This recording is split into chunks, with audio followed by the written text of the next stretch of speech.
Bueno, buenos días. Vamos a dar el comienzo con respecto a la gente que se ha unido tan temprano y los disertantes, que tenemos a la doctora Graciela Zacalí, que trabaja en la Dirección de Hospitales, a la doctora Ingrid Di Marco, de la Dirección de Salud Perinatal y Niñez, y bueno, y tenemos también representantes del Departamento de Obstetricia, médicos obstetras y licenciados en obstetricia de toda la provincia.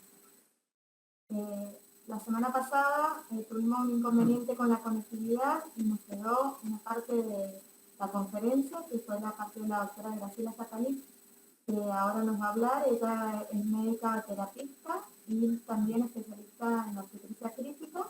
Así que le damos la palabra a la doctora Graciela Zacalí para que comencemos con este seminario de COVID y embarazo.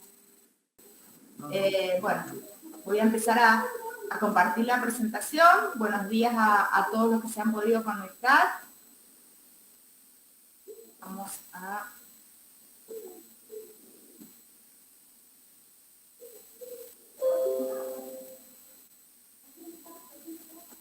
¿Se ve bien? ¿Mónica? Se ve perfecto. Perfecto. Bueno, buen día a todos. Mi nombre es Graciela Zacalí. Yo estoy actualmente trabajando en la Dirección de Hospitales y soy médica intensivista. Le agradezco a la doctora Rinaldi que me invitó a participar en esta jornada de actualización de COVID y embarazo, y la idea es dar las pautas de alarma en las pacientes gestantes con COVID positivo. Bueno, como mencionó la doctora Cueto, en la primera parte de la jornada, la semana pasada, ustedes han visto que salieron recientemente las nuevas recomendaciones para la atención de las embarazadas y recién nacidos en el contexto de la pandemia en el boletín del Ministerio de Salud de la Nación. Ahí se establece lo que ya se venía viendo, que las personas gestantes tienen un riesgo incrementado de evolucionar hacia una forma severa de la enfermedad por COVID-19, y esto se vio que se fue documentando porque había un mayor número de pacientes que ingresaban en las unidades de terapia intensiva y mayor necesidad de asistencia respiratoria mecánica.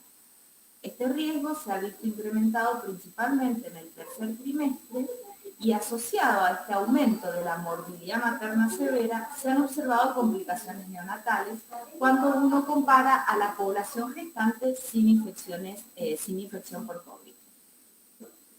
El estudio transversal, esto es un estudio transversal que realizó la Sociedad Argentina de Terapia Intensiva. Este estudio es un poco para mostrarles la realidad del país. Es un estudio que se hizo el 4 de junio del 2021. Se hizo un corte transversal en múltiples terapias de todo el país. Sobre 4.060 pacientes que estaban ingresados en ese momento en terapia intensiva, 45 del total de estos pacientes eran pacientes gestantes, ya sea en condiciones obstétricas, embarazadas o fuertes. Acá es un poco para que veamos los datos. Este estudio arrojó que había una edad promedio de las pacientes que estaban en terapia intensiva de 33 años, más o menos 6, tenían una edad gestacional de 30 semanas, más o menos 6, el 70% de estas estaba cursando un embarazo mayor a 30 semanas de edad gestacional. Cuando se analizaron las comorbilidades, se encontró que el 53% del total de la población obstétrica que estaba internada en terapia intensiva tenía al menos alguna comorbilidad. 49% tenían obesidad, un 7% asma y un 4% hipertensión arterial. El 62% de las poblaciones estaba en asistencia respiratoria mecánica, y del total de las pacientes obesas esto incrementado un poco más la necesidad de ventilación mecánica, requiriendo un 64% de este volumen total de pacientes. También se observó que al 53% de las pacientes se les indicó la finalización del embarazo, y de estas un 21% antes de la semana 30. Dentro de los datos que estamos teniendo actualmente en el país, se ha observado que de marzo de este año al 15 de junio han ingresado 302 pacientes gestantes con COVID positivo en las terapias, de las cuales hemos tenido un 11% de fallecimiento. Han fallecido 33 pacientes. Cuando hacemos una revisión de la literatura, acá van a ver que hay distintos trabajos que hemos revisado. Encontramos reflejado en estos diversos estudios lo que ya salió publicado ahora en las guías del Ministerio de Salud de la Nación. Los distintos trabajos muestran que hay un riesgo implementado de complicaciones maternas, fetales y neonatales en las mujeres positivas para COVID-19, sobre todo aquellas que tienen comorbilidad. Uno de los estudios más grandes que se hizo hasta el momento ha sido el estudio PRECOV-19. Este es un estudio que se hizo en 30 pacientes, que juntó a más de 30 países, y juntó a más de 41.000 pacientes. Y acá lo que mostró, lo que reflejó el estudio es que un 10% del total de estas pacientes tenían un COVID severo, un 4% habían requerido ingreso a terapia intensiva, un 3% del total de estas pacientes necesidad de ventilación mecánica y un 0,8% de mortalidad atribuida a cualquier causa. También mostró que hubo un incremento en los nacimientos prematuros de un 14% y un aumento en el índice de cesáreas llegando al 40%.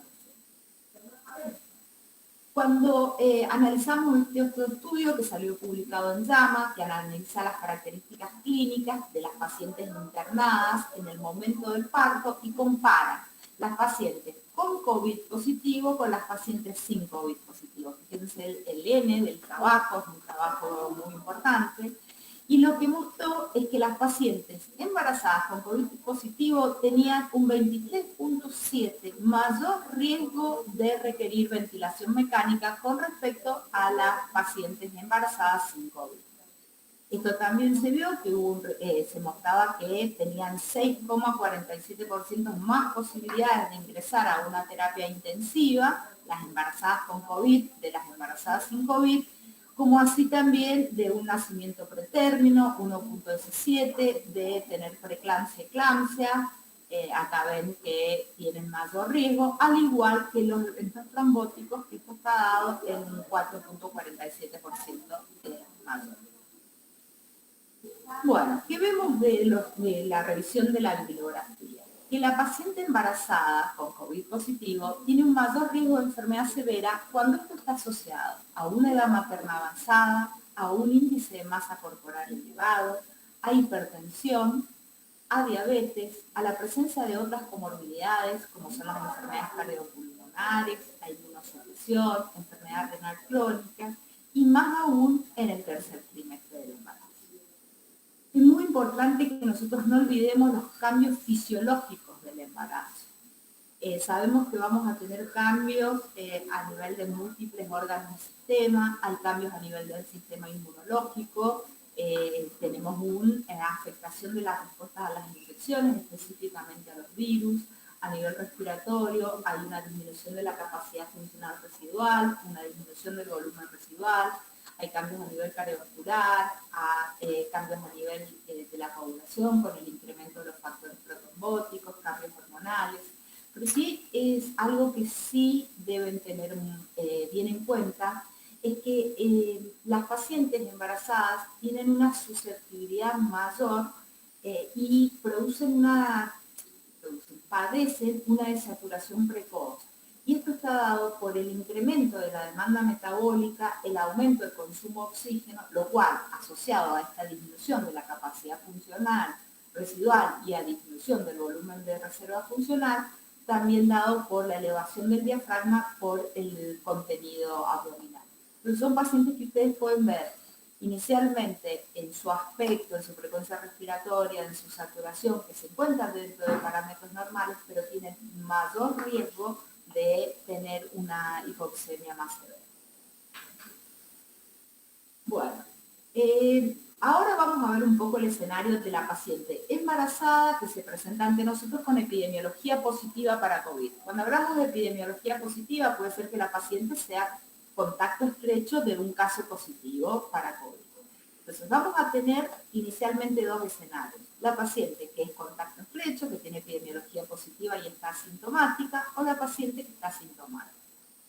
En la paciente que nosotros estamos evaluando y está asintomática, las recomendaciones van a ser que haga aislamiento en domicilio por 14 días, al igual que la población general que no está embarazada, que son las pautas de recomendación del Ministerio. Uno le debe dar pautas de alarma que tengan relacionadas a su gestación y se deben postergar los controles obstétricos. Es importante que nosotros tengamos en cuenta que la paciente asintomática tiene para nosotros un desafío adicional con respecto al control, a la prevención y a su manejo. Porque la pandemia, además del impacto directo que ha generado por la enfermedad, en esta población de pacientes ha tenido consecuencias indirectas que han afectado negativamente la salud materna. Han tenido un acceso reducido a los servicios de salud, un aumento de la atención de la salud mental y todo esto obviamente asociado al aumento de los problemas socioeconómicos. Ahora bien, si nosotros estamos frente a una paciente embarazada con epidemiología positiva para COVID-19 sintomática, lo primero que vamos a hacer es la solicitud del test para diagnosticar o descartar si la paciente tiene COVID. Se realiza la PCR para COVID-19 de urgencia, se puede hacer también un test rápido de antígeno, esto va a depender de la disponibilidad donde se esté evaluando a la paciente. Y dependiendo de las condiciones clínicas como se presenta hacia nosotros, realizaremos exámenes complementarios y determinaremos, según los resultados y las condiciones clínicas, la necesidad de internación y si es en terapia intensivista. Ahora, ¿qué puede pasar? La paciente sintomática con epidemiología positiva nos da un PCR negativo. A esta paciente la vamos a tratar según un diagnóstico, si hay un diagnóstico alternativo. Y si no hay un diagnóstico alternativo, recordemos que la paciente está sintomática, se la continuará en aislamiento por 14 días, con las mismas pautas de alarma que mencionábamos recién para las asintomáticas, y se le repetirá el test, según la decisión epidemiológica local. Ahora bien, si tenemos una paciente embarazada con epidemiología positiva, sintomática, y la PCR nos da positivo, sabemos nosotros que en esta población de pacientes al control clínico siempre le vamos a sumar el control obstétrico fetal. Acá nos podemos encontrar con el escenario que la paciente esté sin complicaciones, entonces podemos evaluar la internación en domicilio. O una paciente que tenga complicaciones y la internación dependerá de la gravedad de su cuadro. Con respecto a las manifestaciones clínicas, que es un poco lo que les mencioné recién, medidas de aislamiento y bioseguridad para la paciente gestante con sospecha o confirmación no difieren en absoluto de la indicada para la población adulta. Nosotros sabemos que entre el 75 y el 85% de las pacientes van a tener una enfermedad leve, van a padecer enfermedad leve y van a estar en condiciones de recibir atención domiciliaria. Pero sí es muy importante que tengamos en cuenta ciertas cosas. Primero, si la paciente tiene una incapacidad para regresar rápidamente al hospital, por ejemplo, porque vive en una zona alejada. Si la paciente tiene una incapacidad para aislarse, entonces nosotros debemos garantizar que esa paciente la podamos aislar en un centro no hospitalario, pero a donde la paciente esté, tenemos que también garantizarle de que va a acceder a un control médico, un control clínico y un control obstétrico. O podemos encontrar una paciente con una enfermedad leve, pero tenga un problema obstétrico asociado que también va a requerir de que esa paciente sea derivada a internar o se la interne.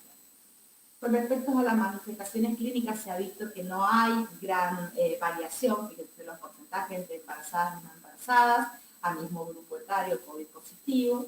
Sí hay algunos estudios que mostraron que tienen menos rinorrea, rinorragia, pérdida de olfato, de gusto, que es menos común en la paciente embarazada. Y cuando vemos la distribución según la severidad de la enfermedad en esta población de pacientes, no difiere a la población general.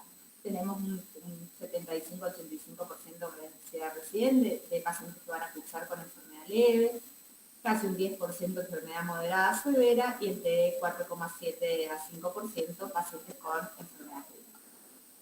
Bueno, con respecto a la evaluación de esta paciente, la evaluación inicial de estas pacientes, que se presentan a nosotros con un cuadro de infección respiratoria aguda no va a diferir en nada a las pautas que ha establecido el Ministerio de Salud de la Nación. Pacientes que van a ser evaluadas inicialmente en la sala de guardia, donde vamos a hacer una medición de su frecuencia respiratoria, su saturación de oxígeno ambiental. En base a estos resultados y a las condiciones clínicas de la paciente, determinaremos la necesidad de solicitar exámenes complementarios, como una radiografía de tórax y laboratorio. Fíjense que en la frecuencia respiratoria establecida en 24 por minuto, bueno, en la población de pacientes obstétricas que tienen, todos sabemos, por los cambios fisiológicos del embarazo, un incremento de su frecuencia respiratoria, bueno, no aplicaría tanto, pero sí nos tiene que alertar ya si la paciente está con una taquipnea mayor a 24 por minuto. Es importante que a la paciente embarazada, que consulte en guardia, siempre le adicionemos la evaluación obstétrica, tratemos de detectar rápidamente si estamos frente a un paciente con comorbilidades asociadas, como son enfermedades cardiovasculares, diabetes, respiratorias crónicas, renal, cáncer, inmunosupresión, si a la ocultación la paciente presenta rales, o si respirando aire ambiente encontramos una saturación menor o igual a 95%. Es importante que tanto la radiografía de tórax como la tomografía no deben demorarse porque nosotros tengamos una preocupación sobre la exposición materna y fetal a la radiación, ya que es fundamental que tengamos en cuenta que para nosotros la salud de la madre y su bienestar es lo primordial. Entonces, siguiendo con la evaluación, si tenemos disponible la tomografía o hay dudas con la radiografía, bueno, la vamos a realizar. Y esto nos va a permitir clasificar la gravedad, determinar el sitio donde la paciente deba ser atendida, el nivel de complejidad del hospital, o si puede ser de manejo ambulatorio, e indicaremos el tratamiento. Esto probablemente todos lo han visto más de una vez, que son los criterios de severidad, que es la necesidad de ventilación mecánica o la paciente con shock séptico, tener uno de estos dos criterios mayores o tres o más de estos menores, que es la taquipnea, más de 30, la PAFI, que es la relación de la presión arterial de oxígeno con la fracción inspirada de oxígeno menor de 250, trastorno de conciencia, infiltrados multilobares, ya sea en una placa, en una radiografía de tórax, una tomografía, alteración de la función renal, leucopenia, plaquetopenia, hipotérmica o que esté hipotensa requiriendo de hidratación. Bueno, volviendo a nuestras pacientes obstétricas, ¿qué paciente va a requerir internación? Las pacientes que van a requerir internación son pacientes que se presenten a nosotros con dificultad respiratoria, que las encontremos taquipnéicas, que tengan una fiebre constante. Perdón, Graciela, ¿puedes hablar un poquitito más fuerte? Bien. Que tenga fiebre constante, que tenga una temperatura mayor a 39 grados, a pesar de la ingesta de paracetamol, que no tolere líquidos, que tenga dolor torácico, que esté con trastorno de conciencia, que esté cianótica, pacientes con enfermedad moderada o pacientes con enfermedad grave. Entonces, sabemos que las pacientes que van a requerir internación por enfermedad grave, ya sea que porque necesiten oxígeno, tengan comorbilidades, deben ser atendidas en un hospital de nivel 3.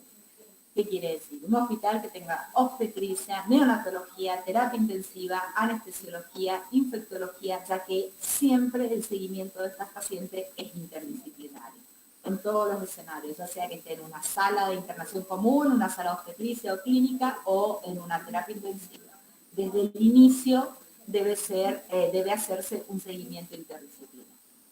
Entonces, con respecto a la enfermedad crítica, bueno, sabemos que, como les mencioné recién, la paciente embarazada puede tener un rápido deterioro clínico, entonces tenemos que estar muy avesados en esta pesquisa, controlándola periódicamente, ya que la paciente de empeorar sus condiciones clínicas va a necesitar que evaluemos de manera imperiosa la necesidad y oportunidad de un parto prematuro.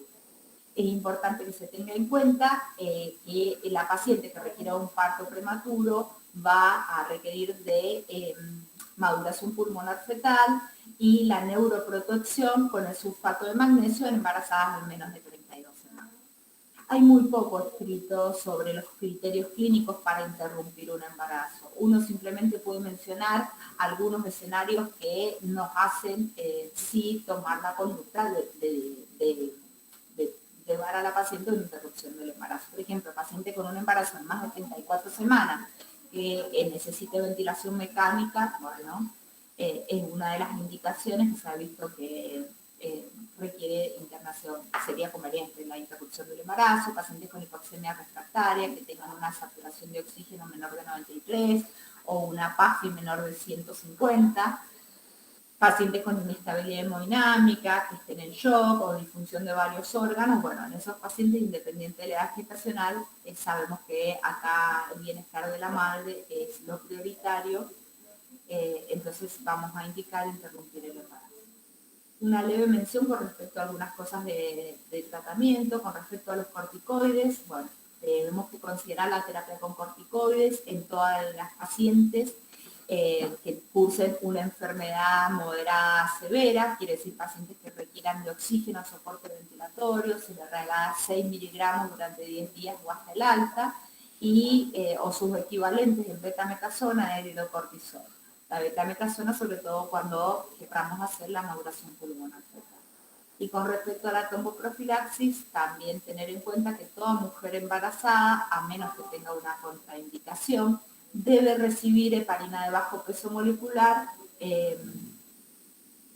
como profilaxis cuando cursa un cuadro de COVID-19, cuando es positivo, y debemos evaluar también de manera individual el riesgo de tromboembolismo venoso.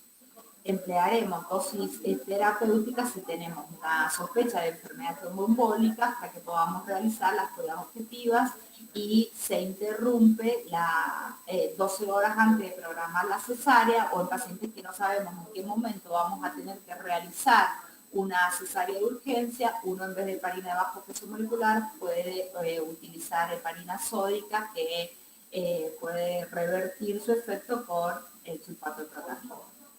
Bueno, con respecto al decúbito prono, aunque los datos son limitados, porque históricamente los trabajos que se hicieron de decúbito prono en pacientes con síndrome de dificultad respiratoria de cualquier etiología en la población que ingresaba a terapia intensiva, excluía siempre esta población de pacientes. Se ha demostrado en esta población de pacientes, están saliendo algunas publicaciones, tengo una publicación de Tolker, que tiene efectos beneficiosos sobre la oxigenación y la mortalidad. Se ha visto también que en esta población del paciente, población de nuestras pacientes, al disminuir la compresión aorto-cava y reducir la compresión de las vísceras abdominales sobre el diafragma, también tiene un beneficio adicional en mejora de la oxigenación. Y bueno, si la paciente no puede tolerar el decúbito prono, podemos intentar decúbitos laterales derecho o izquierdo. Un poco a modo ilustrativo para que ustedes vean una paciente que está vigil, COVID positivo, con un cuadro de insuficiencia respiratoria, que la vamos a colocar en prono vigil, cómo la vamos a posicionar. Acá pueden escanear, que los redirige al video, y está toda la técnica. No voy a explicar toda la técnica en virtud del tiempo, pero sí es importante que se aseguren que las almohadillas que están en la pelvis toquen los muslos, de levantar la cabecera de la cama, de manera de que el útero grávido, bueno, quede sin compresión sobre la cama. Esto es como pronamos a una paciente embarazada que está en RM, se colocan las almohadas encima y se hace como una relación con la sábana. También está el código QR que nos dirige al video. Estos son distintos dispositivos. Esta foto me la facilitó un colega, que es un dispositivo que han hecho en un hospital en Panamá. Bueno, existen algunas contraindicaciones para el prono, hay algunas que son absolutas, como es la inestabilidad hemodinámica o arritmias de la madre, hipertensión endocraniana, que tenga una lesión de médula, una necesidad de intubación de emergencia. Pero sí es importante, les quiero mencionar esto, que es una contraindicación relativa, pero se debe tener una precaución adicional. Paciente que ha tenido una cesárea en las últimas 48 horas, o sea, dentro de los 2 días posteriores a la cesárea, tenemos que tener un control mayor, debido a que puede haber una complicación de la incisión y la aparición de dolor en el postoperatorio. Ustedes recuerden, no sé si recuerdan, perdón, pero sepan que los pacientes actualmente se les están realizando ciclos de prono prolongado, más de una paciente cuando ya está fuerte. ¿Qué quiere decir el prono prolongado? Se hace prono, no, a veces ciclos de 16 horas, a veces 24, 48 y hasta 72 horas se puede tener al paciente prono.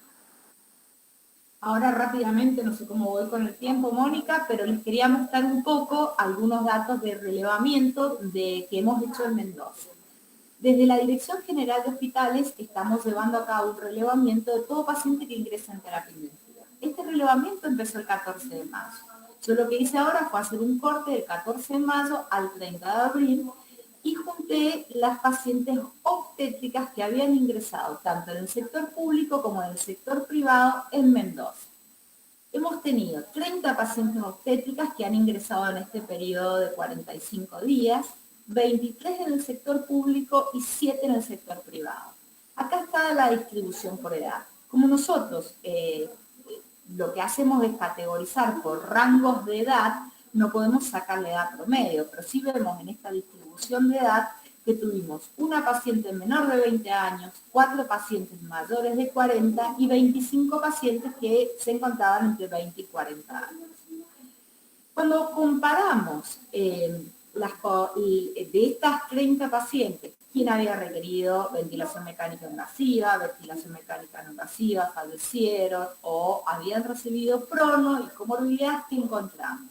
Encontramos que el 60% del total de las pacientes, o sea, 18 de las que habían ingresado a terapia intensiva, requirió ventilación mecánica invasiva. Fíjense que es igual a los datos mostrados por la Sociedad Argentina de Terapia Intensiva en el corte transversal en todo el país. Y las que requirieron algún modo de ventilación mecánica no invasiva, ya sea cánula de alto flujo o Helmet, había sido el 56% de la población. Nos encontramos con un 20% de las pacientes que habían fallecido, o sea, 6 pacientes han fallecido en este periodo de 45 días que nosotros hemos relevado. Y fíjense qué interesante este dato, que es muy alto. 73% de las pacientes ingresadas en terapia intensiva, ya sea embarazadas o puérperas, habían sido pronadas. 22 habían sido pronadas. Bien. De las pacientes que tenían comorbilidades, fíjense que nosotros tuvimos un 43% de pacientes que habían con obesidad, 2 pacientes con asma, 2 con hipertensión, 4 con diabetes y 4 pacientes que tenían más de una comorbilidad. Del total de pacientes, el 56.66% tenía comorbilidades, pero esto me deja más de un 40% de pacientes que ingresaron a terapia intensiva sin ninguna comorbilidad. Quiere decir que su condición de gestante fue el factor agregado a su severidad que motivó el ingreso a terapia intensiva. De las fallecidas, bueno, 3 eran obesas y acá ven que falleció una embarazada de 20 semanas y 5 puertas. Rápidamente les muestro otra cosa que hicimos, que es comparar las pacientes embarazadas COVID positivas con las pacientes de misma edad gestacional, o sea, misma edad gestacional, no, perdón, la misma edad con posibilidad de gestación, o sea, pacientes entre 15 y 50 años, las embarazadas COVID positivas y las no embarazadas de este grupo etario. Nos encontramos 110 pacientes sobre 699 pacientes que hemos relevado del sector público. Acá, cuando lo fuimos a comparar, solo lo hemos comparado con las 23 pacientes del sector público, donde tenemos la totalidad de los pacientes que ingresan a los 10 hospitales públicos de la provincia de Mendoza a las terapias intensivas. Entonces, nosotros nos encontramos con 110 pacientes entre 15 y 50 años. 23 pacientes obstétricas y 87 no obstétricas. Fíjense usted que cuando analizamos las fallecidas, la necesidad de RM, no encontramos diferencias entre las obstétricas o no obstétricas. Ni la necesidad, bueno, esto no quise ahondar en datos, ni en la necesidad de ventilación mecánica invasiva, ni el prono. Sí vimos que las obstétricas tenían menor porcentaje de obesidad que las pacientes no obstétricas que habían ingresado con un cuadro de COVID positivo a terapia intensiva. Y este dato es un poco lo que les quería mostrar. Fíjense que solo de 87 pacientes, 11 no tenían ninguna comorbilidad asociada. solo el COVID positivo, bueno, determinó su severidad y su gravedad para ingresar a terapia intensiva. Pero fíjense que en la población obstétrica nos encontramos que el 30% de las pacientes, 30% del total de los pacientes no tenía comorbilidades y la gestación era un factor de riesgo para ingresar a terapia intensiva. Bueno, rápidamente, creo que me he excedido. A modo de conclusión, tener en cuenta que las mujeres embarazadas deben seguir las mismas recomendaciones que la población general para evitar la exposición, que más de 2/3 de las mujeres embarazadas con COVID son asintomáticas, que las manifestaciones clínicas son muy similares a las personas no embarazadas, que el riesgo está incrementado en el tercer trimestre, y que cuando comparamos las embarazadas sin COVID con las con COVID sintomáticos que requirieron hospitalización, se vio que habían peores resultados, incluyendo un mayor riesgo de muerte y una tasa más alta de ingreso en la unidad de cuidados intensivos. Bueno, muchas gracias por haberme escuchado. Y salgo de la presentación. Muchas gracias, Graciela, muy clara la presentación. No sé si nosotros queríamos anunciar también el sistema de seguimiento que estamos por implementar en la provincia con las embarazadas. Y bueno, y ahí le damos lugar a Ingrid para que nos haga sus aportes. ¿Te parece, Ingrid? ¿Sí? Bueno, sinceramente, una enorme felicitación a Graciela, la doctora Sakalik. Ha sido clarísima y nos ha brindado a quienes no somos de la provincia un excelente panorama de cómo han actuado ustedes desde el inicio de la pandemia, pero fundamentalmente quedó plasmado en la presentación de Graciela y las palabras de Mónica, cómo han adquirido la experiencia en el día a día y cómo han también registrado muy bien las características de esta población que claramente ha demostrado una vulnerabilidad que al principio no la sabíamos, porque al inicio de la pandemia en el 2020, inclusive con los datos que teníamos de China, de Wuhan, que es donde empezó el gran incendio del COVID, y también tuvieron muchas embarazadas, no se registraba la mayor vulnerabilidad, pero hemos aprendido que sí, que el embarazo y el puerperio las ponen en una situación muy vulnerable a las personas gestantes y puérperas. Y la experiencia se fue haciendo en el día a día, tanto afuera de las unidades de terapia intensiva como adentro de las unidades de terapia intensiva, con sus particularidades, porque no es lo mismo la fisiología de las personas no embarazadas, no es lo mismo la capacidad respiratoria, el manejo de los gases en sangre de una persona gestante versus una no gestante de la misma edad, por ejemplo. Y el conocimiento de esto y cómo responder a las diferentes terapias, como ser el decúbito prono, bueno, todo eso se fue haciendo una experiencia en el día a día velocísima y realmente los felicito por la forma de trabajo y esta manera integrada de trabajar. Y el otro comentario es cómo nos desafía el COVID en el embarazo, porque nos desafía no solo con las que están internadas en las instituciones públicas y privadas, sino que hay un grupo de embarazadas con cuadros leves que están ambulatorias, pero creo que quizás es a donde hay que poner mucho el foco, porque ahí es donde se pueden deslizar justamente o una demora en los cuidados, una demora en la atención.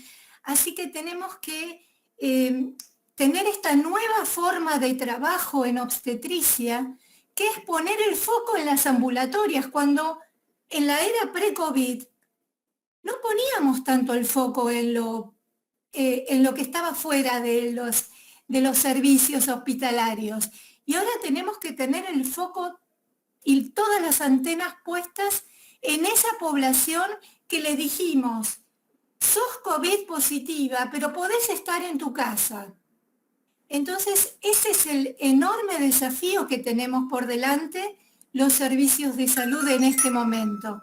No solo el enorme desafío en las terapias intensivas, con los cuadros severos, que es la lucha a brazo partido de los servicios de obstetricia y de terapia intensiva, con todo su personal, con enfermería, que son nuestra mano derecha, con los kinesiólogos, con todos trabajando adentro de la terapia para preservar la vida de esas mujeres y esos fetos en riesgo, pero también poner el foco en lo que dejamos afuera del hospital.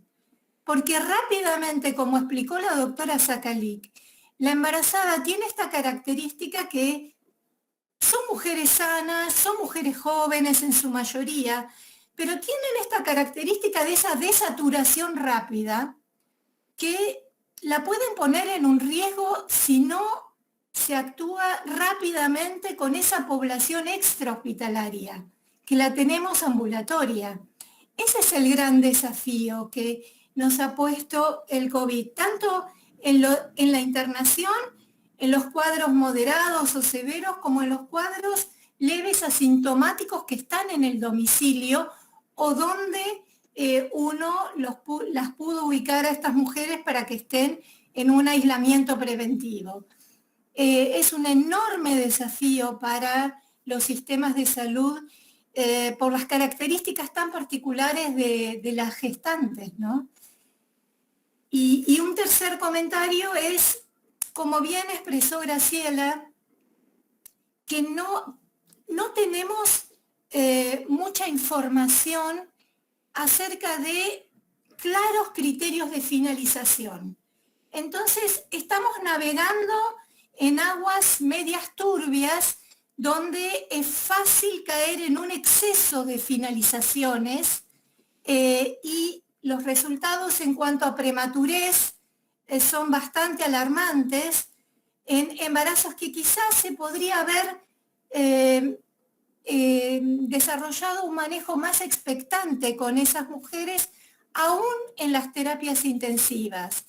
Entonces, bueno, estamos navegando en estas zonas grises de cuáles son exactamente los criterios de finalización. Bueno, esto lo da el día a día y el conocimiento en interdisciplina permanente entre obstetricia y terapia intensiva, para tratar de no ser demasiado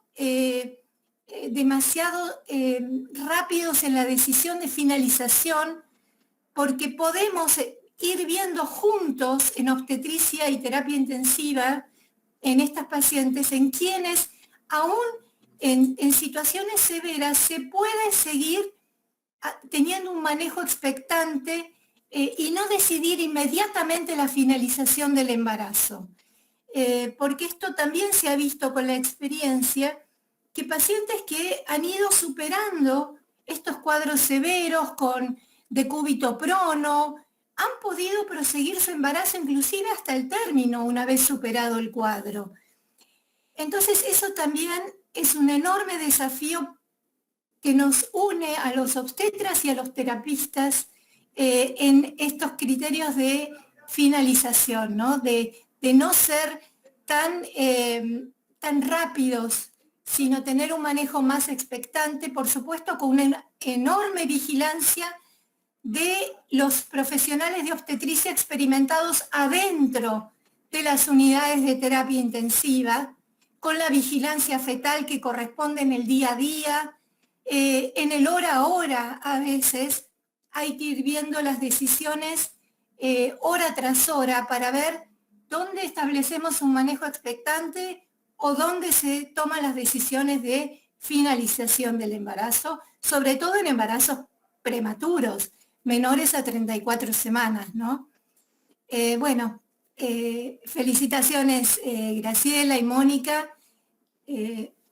muy buen trabajo. Yo quería hacer algunas preguntas a las dos.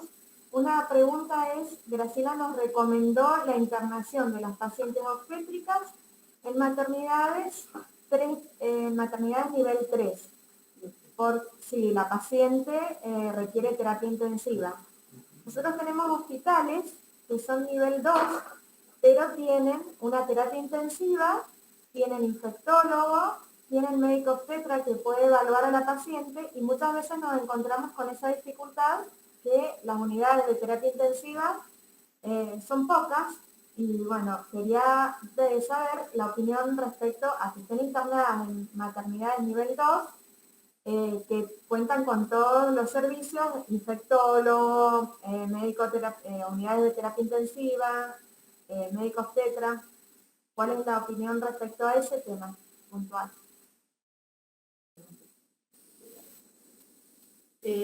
Mónica, bueno, no sé si todos los hospitales de nivel 2 tienen tomógrafos, tienen disponibilidad de guardia, de hemoterapia, me imagino que cumplirán las CONE todos, pero de hacer diagnósticos por imágenes y probablemente el nivel de experiencia del servicio de terapia intensiva en pacientes obstétricas complejas tenga que ver con el volumen de pacientes que están habituados a conocer, a tener. Entonces quizás la derivación a hospitales de referencia y que tengan mayor experiencia en el manejo de estas pacientes, bueno, es un factor a tener en cuenta como índice para mejorar el pronóstico. Y perdón, yo le agregaría a qué edad gestacional está ocurriendo el cuadro, ¿no? Porque si es un embarazo de término o digamos más de 34 semanas y es una terapia como refiere la doctora Zakalik, bueno, pero si son embarazos menores a 34 semanas, la verdad que la indicación es que es recomendable que estén en un nivel 3 por si algo se descompensa rápidamente y hay que tomar la decisión de finalizar el embarazo. Es mucho mejor que el bebé nazca ahí con una infraestructura neonatal adecuada a su edad gestacional y no tenga que ser después trasladado extraútero, ¿no? Perfecto, eso sí lo teníamos en cuenta, eso de la edad gestacional. Y el otro comentario respecto a lo que nos habías dicho, Ingrid, de las pacientes ambulatorias. Después de conversar este tema con María Julia, habíamos considerado que las pacientes que tengan enfermedades, comorbilidades asociadas, las debemos mandar a una evaluación presencial durante su manejo ambulatorio. Para eso hemos armado un equipo de seguimiento, igual que el que tienen ustedes, que va a ser con médicos y licenciados en obstetricia que se van a enterar de que la paciente tiene COVID a través del sistema del registro del CISA, se las van a notificar, van a hacer el seguimiento ambulatorio y si la paciente tiene comorbilidades, se van a citar a una evaluación presencial en un hospital. Bueno, esto va a comenzar a partir de que logremos tener usuario para todos los pacientes, todos los obstetras y licenciadas en obstetricia que están haciendo el seguimiento, porque que van a hacer el seguimiento porque en este momento no contamos todavía con el usuario para registrar el seguimiento y continuamos con el sistema anterior. Calculamos que la semana que viene ya va a estar organizado y vamos a armar una capacitación especial para tener también los registros. Excelente, Mónica. Eso es fundamental. Es lo que hablábamos de poner la lupa en lo prehospitalario, ¿no? Acá, porque en la experiencia que hemos visto de casos severos o mujeres que han fallecido por complicaciones COVID, justamente ahí es donde el diablo mete la cola, ¿no? Digamos, hablando en criollo, porque ahí está la demora a veces en la consulta o en la accesibilidad que tiene en zonas geográficas alejadas o inhóspitas, poner el foco ahí en esa población que tenemos en lo prehospitalario. Así que bueno, felicitaciones que han avanzado en este sentido. Lo más difícil, Ingrid, que no sé si ustedes tienen la experiencia, es la observación que se ha hecho, que es la resaturación tan rápida que tiene la embarazada en el ámbito prehospitalario, como se puede materializar o objetivar eso, ¿viste? Porque realmente en 24 horas tenés una paciente gravísima. Entonces, ¿cómo hacemos? En eso que se está construyendo experiencia, quería preguntarte si tenían algo ustedes en el prehospitalario para eso. Sí, sí, Sara, hay que tener cubiertos todos esos temores y esos riesgos que son reales. Lo ideal es que cada una esté con un saturómetro en su casa, ¿no? O en su lugar de aislamiento, con pautas muy claras de cómo proceder. Bueno, menos de tanto, tenés que comunicarte inmediatamente, tenés que acercarte rápidamente a la institución. Esa es una medida bastante eficaz, que puedan contar con un saturómetro, aunque sea prestado por los servicios de salud, ¿no? En su domicilio o en su lugar donde cumplen el aislamiento. Sí, ok. Bueno, gracias. Y lo otro que hicimos fue, ayer mandamos un memorándum a los hospitales, que no sé si habrá salido, donde instamos a que cada vez que vaya una embarazada con sospecha de COVID o con un COVID confirmado, sea evaluada en todos los casos, además de por clínica médica, que es por donde ingresan todas las pacientes a nuestros hospitales o a nuestros servicios de atención COVID, por un especialista en obstetricia, por un médico obstetra. Eso les va a llegar a todos los hospitales para que sean evaluados en conjunto, también para que guarden todas las muestras, porque los pacientes que evolucionan mal, después se les va a hacer el estudio genómico. No me acuerdo si pusimos alguna. Eso. Bueno, eso es lo que les va a llegar a los hospitales, para que sepan que guarden las muestras, y que además siempre la evaluación tiene que ser en conjunto, ¿no? Para que Exacto, Mónica, perfecto. No, desde obstetricia no tenemos que perder de vista que seguimos siendo los profesionales de cabecera de la paciente, codo a codo con los clínicos, pero no ceder el lugar de médicos de cabecera de la persona gestante. Lo mismo la paciente que ingresa a terapia. No nos tenemos que desligar, que queda exclusivamente en manos de los intensivistas. Sí, obviamente son ellos quienes nos van a contar mucho mejor de la fracción inspirada de oxígeno, por supuesto, y del manejo de la asistencia respiratoria mecánica y de la intubación. Pero nosotros tenemos que estar ahí, en la cabecera de la paciente, en el día a día, también como obstetras. Y no el residente recién ingresado a la residencia. Tienen que estar los de mayor experiencia, yendo diariamente a la evaluación de la terapia intensiva, las pacientes gestantes y puérperas que están en la unidad junto con los intensivistas. Y escribir y discutir los casos diariamente y estar en los pases de sala, y tomar las decisiones en conjunto, escribir las historias clínicas, ambos, las evoluciones diarias, y a veces más de una evolución diaria. En pacientes que están graves requieren una permanente evaluación conjunta. Entender eso desde obstetricia, tanto en las leves, no delegar en los clínicos, como en las severas, no delegar todo en los intensivistas, desde los servicios de obstetricia. Bien, yo no sé si alguien quiere hacer alguna pregunta. Había una pregunta en el chat, ¿no?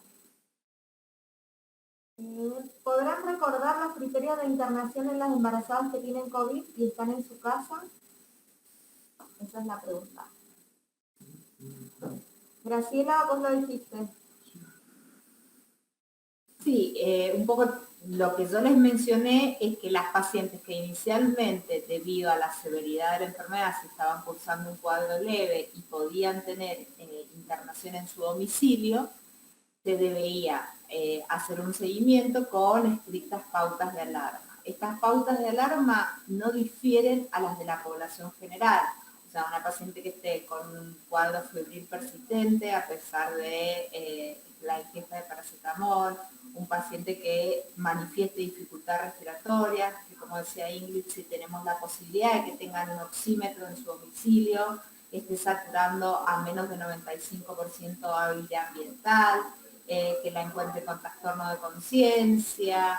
O sea, esas son pautas de alarma para una consulta inmediata. Y obviamente todo eso siempre hablando de lo que es COVID y todas las pautas de alarma asociado a su misma gestación.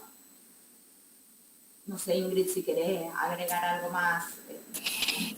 Sí, sobre todo si se evaluó que hay presencia de comorbilidades, bueno, con más razón, ahí la evaluación presencial es fundamental y tener mucho cuidado a quién indicamos el aislamiento domiciliario y a quién le indicamos una internación, no en terapia intensiva, pero que en el servicio de obstetricia, con el sector, por supuesto, que esté destinado para pacientes COVID positivas, pero con cuadros moderados o leves, pero con morbilidades obstétricas, ¿no?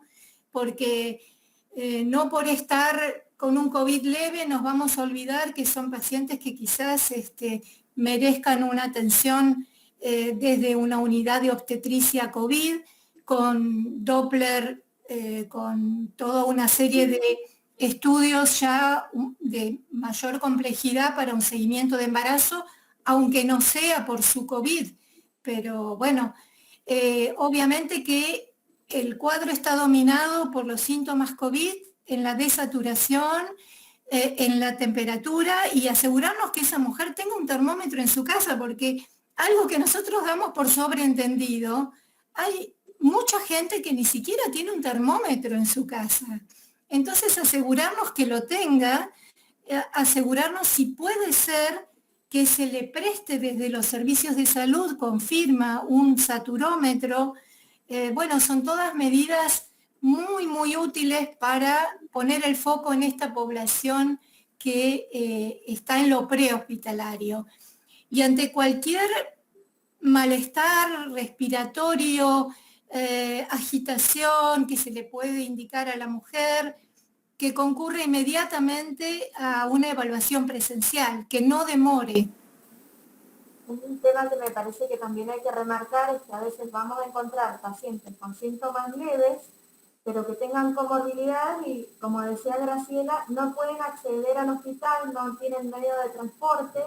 Entonces esas pacientes en forma preventiva, por ahí hay que internarlas porque sabemos que si se descompensan van a llegar tarde al sistema de salud. Entonces también tener en cuenta la situación social, la posibilidad de acceder al sistema de salud, para evitar llegar tarde con otra de las demoras que es la prehospitalaria, ¿no? Sí, ustedes que Mendoza tienen una geografía montañosa, también obviamente si se trata de poblaciones que están aisladas por la nieve o por la montaña, los caminos que no son los adecuados, que no les permiten llegar, esa mujer la tenemos que traer hacia una institución hasta garantizar que haya superado su COVID, por más leve que sea. Eso también lo expresó Graciela, ¿no? Como criterio de internación. Bueno, y por último, pedirle a todos los que están atendiendo a los pacientes que cuando se hace la notificación hay datos fundamentales como son el número de documento y el teléfono. Es imposible que hagamos el seguimiento. Nosotros llevamos 700 pacientes embarazadas con COVID, de las cuales prácticamente la mitad, los teléfonos a los que las llamamos no existen. Entonces me parece que, bueno, el compromiso del equipo de salud es a interrogar y explicarle a la paciente ¿cuál es la importancia de tener ese dato confiable? Y no copiarlo a lo mejor del carnet prenatal, que es un teléfono desactualizado. Es algo que es imposible contactarse con los pacientes a través de esta forma que se están cargando en algunos lugares los datos. Así como hay personas que son muy meticulosas y completan todo, hay otras personas que la verdad que la tarea se hace muy difícil y estamos arriesgando una población muy sensible. Así que les pido por favor que eso, entre todos, pongamos un granito más de arena y tengamos esos datos para poder hacer el seguimiento. En la actualidad llevamos seguidos también 178 bebés que ya han nacido de mamás que han tenido COVID y hasta ahora, bueno, no hemos encontrado en esta población ninguna complicación, pero bueno, hace poquito han salido algunas publicaciones de que hay complicaciones visuales en los chicos. Si nosotros no tenemos la información para hacer el seguimiento, va a ser imposible continuar con un seguimiento, digamos, adecuado y tener datos y poder también asistir a esos pacientes. Así que por favor les pedimos eso. Bueno, no sé si alguien quiere aportar algo más. Gustavo. Hola, sí, bueno, buen día. Mi nombre es Gustavo Rinaudo, soy del departamento de obstetricia. En principio agradecer a Graciela, la verdad que excelente la disertación y muy clara. Y Ingrid también por acompañarnos. Quería hacerte una consulta. Justamente estamos trabajando con maternidad e infancia, con el algoritmo en cuanto al seguimiento de embarazada. A ver, ¿cómo nos podés recomendar vos en cuanto a aquellos referentes, ¿sí?, que van a hacer el seguimiento de estas embarazadas COVID positivo? ¿Cada cuánto tendría que ser el llamado telefónico o el seguimiento? Lo ideal sería diario. Lo ideal es una actualización diaria del estado que no ha tenido cambios o al contrario, que ha tenido mejoras. Eso, en mi opinión, sería diario de ser posible, incluidos los fines de semana y feriados.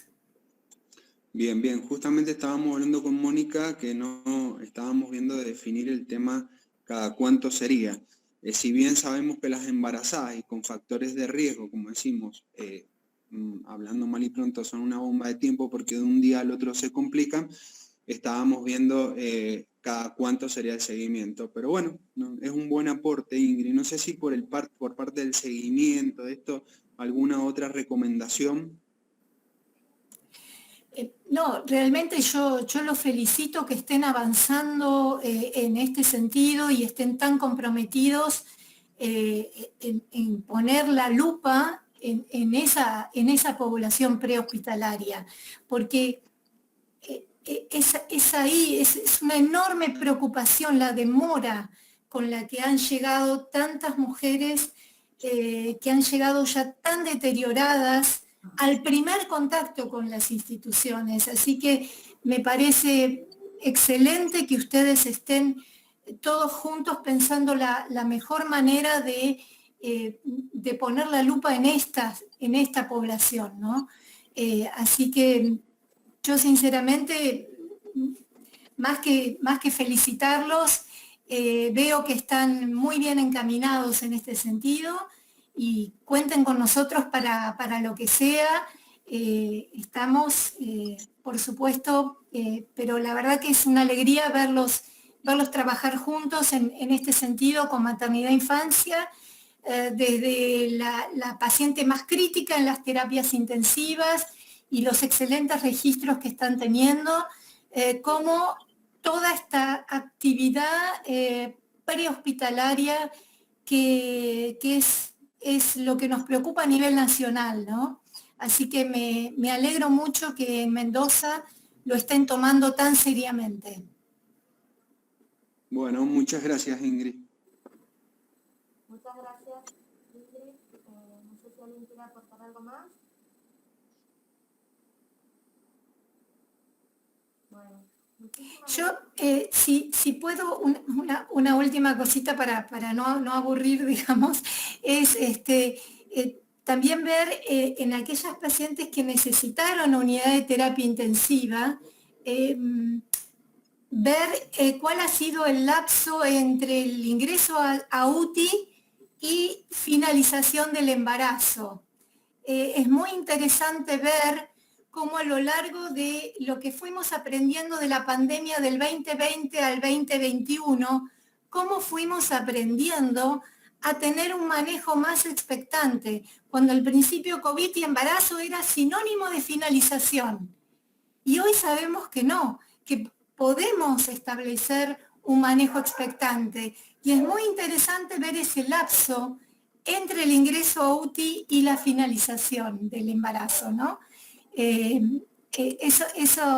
dato es muy interesante, con todas las estrategias que están recomendadas, ya sea desde SATI, la sociedad madre de todas las terapias intensivas, y en el día a día de los servicios, ¿no?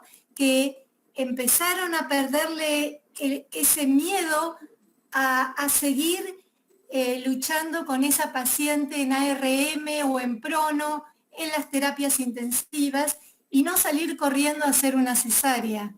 Se ha visto que cómo han podido ir superando estas mujeres esta situación crítica en la mayoría de los casos. No en todas, pero sí en muchos. Y visualizar ese lapso es muy interesante. Ingrid, yo agregaría en ese lapso que estamos aprendiendo de expectación, cuál es el nuevo o los nuevos criterios para interrumpir el embarazo en ese momento. Sería bueno como una investigación prospectiva de lo que vamos aprendiendo. Hacemos una conducta expectante y indica cuál fue el criterio en cada caso de la necesidad urgente de terminar ese embarazo. Exacto. Bueno, la doctora Sakalik ha presentado los criterios de finalización que más o menos internacionalmente están dando vuelta por el mundo, ¿no?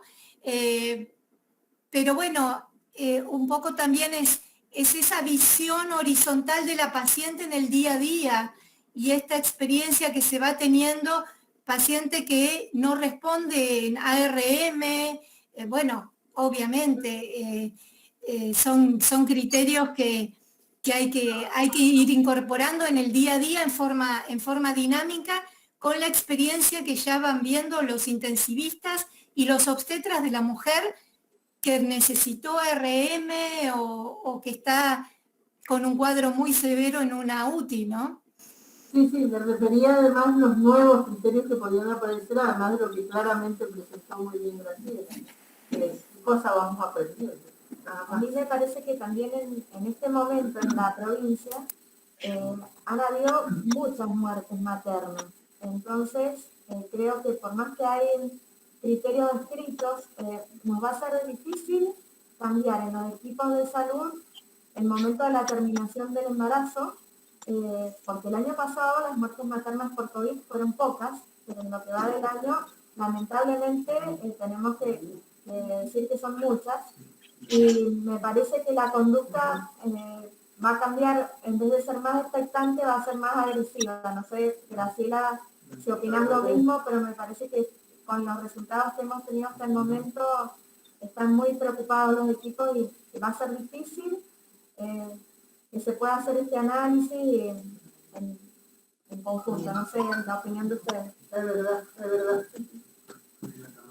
Bueno, yo creo que ahí lo que marcaba Ingrid recién es importante también ver si podemos relevar los datos de la edad gestacional al momento de la interrupción del embarazo, si la paciente ingresó ya a la terapia intensiva puérpera o todavía cursando el embarazo, y ver un poco cuáles fueron, dependiendo de la edad gestacional, las causas que llevaron a esa interrupción del embarazo. Sabemos que, bueno, los intensivistas están, vamos, muy atareados, entonces es bastante difícil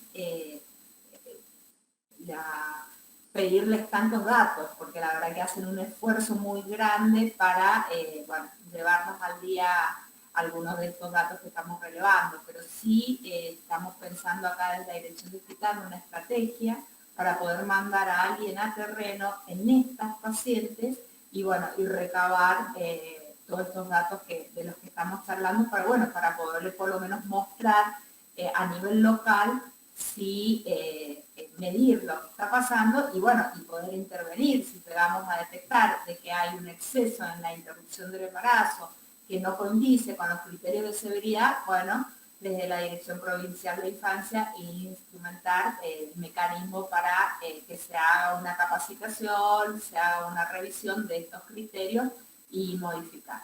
Pero bueno, la idea es eso, por eso hemos iniciado de manera tan intensa esto de abocarnos a la medición de todo paciente está en terapia y bueno, y en especial énfasis, yo estoy con este subgrupo también de las pacientes OPE. Por eso es que están incorporadas las de a nivel privado, porque toda paciente que ingresa a nivel privado la puedo relevar también. No les puedo pedir a los privados que me releven todos los pacientes de terapia intensiva, pero sí las OPE. No sé si eso responde, pero bueno, la idea sería que nos estamos enfocando en eso. Sí, estos registros también se pueden compartir con quien tiene la responsabilidad también en obstetricia. Estos datos se pueden ir relevando también desde obstetricia para liberar un poco también a los intensivistas, ¿no? Con qué edad gestacional ingresa a UTI y con qué edad gestacional se finalizó y por qué motivo. Ese es un dato que se puede relevar desde obstetricia también.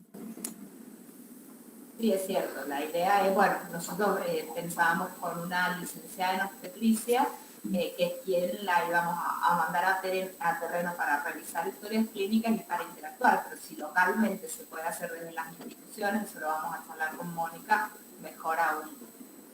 Y es muy interesante ver como embarazadas que han atravesado una situación de ventilación mecánica, de cúbito prono, y el embarazo siguió y llegó a término.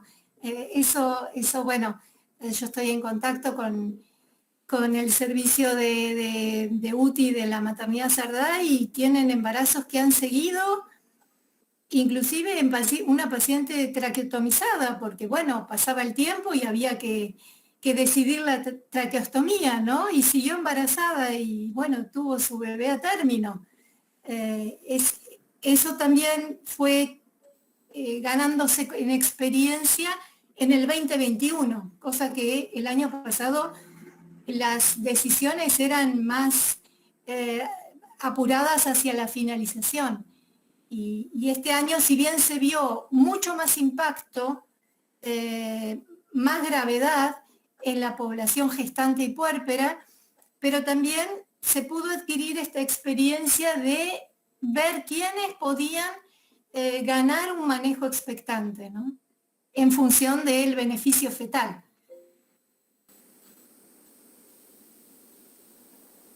Bien, perfecto. Acá tenemos una persona que se ofreció hacer el relevamiento con nosotros. Muy bien. Gracias, Silvina. No sé si... Bien, Silvina. Muy bien. Pásame tu teléfono para el chat que ya te anoto. Muchas gracias. Excelente. Bueno, es muy interesante ese dato, sí, sí. Necesitamos más colaboradores, sin duda. Así que todos los que quieran sumarse, bienvenidos, porque la verdad que la tarea es muchísima. Muchísimas gracias. Ahí está, anotamos el teléfono. Bueno, muchísimas gracias a todos. No sé si alguien quiere hacer alguna pregunta más. No. Bueno, muchísimas gracias. Gracias.